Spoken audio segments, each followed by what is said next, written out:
ಬಾಯಿ ಬಸಳೆ ಸೊಪ್ಪಿನ ದಿಂಡಿನ ಕುರ್ಕುರೆ ಮಾಡೋಣ ಇವತ್ತು.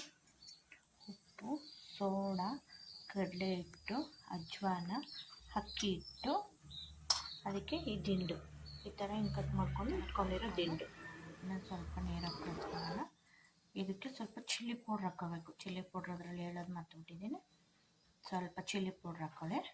ಫೈನಲಿ ಹಿಟ್ಟು ರೆಡಿಯಾಗಿದೆ. ಅದು ಈ ಥರ ಬರಬೇಕು.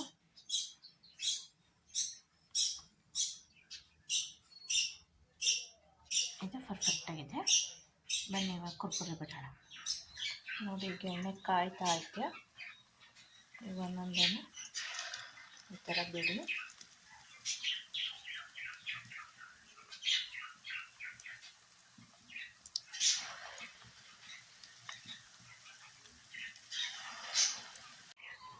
ಈಗ ಇಷ್ಟು ಕಲರ್ ಬಂದಿದೆ. ಇನ್ನು ಸ್ವಲ್ಪ ಕಲರ್ ಬರ್ತೀವಿ. ನಿಮ್ಗೆ ಬಜ್ಜಿ ಥರ ಅನಿಸ್ತಾ ಇರ್ಬೋದು, ಬಟ್ ಫುಲ್ಲು ರೋಸ್ಟ್ ಆಗುತ್ತೆ, ಚೆನ್ನಾಗಿರುತ್ತೆ ನೋಡಿ. ಈಗ ಫೈನಲಿ ಬಸಳೆ ಸೊಪ್ಪಿನ ಕುರ್ಕುರೆ ರೆಡಿಯಾಗಿದೆ.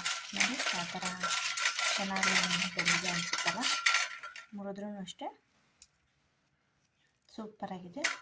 ನೀವು ಒಂದ್ಸರಿ ಮನೇಲಿ ಮಾಡಿ ನೋಡಿ, ತುಂಬ ಚೆನ್ನಾಗಿದೆ. ಬಸಳೆ ಸೊಪ್ಪು ಮೊಸಪ್ಪು ಮಾಡ್ಕೊಳ್ಳಿ, ಅದ್ರ ದಿಂಡನ್ನ ಈ ಥರ ಕುರ್ಕುರೆ ಮಾಡ್ಕೊಳ್ಳಿ.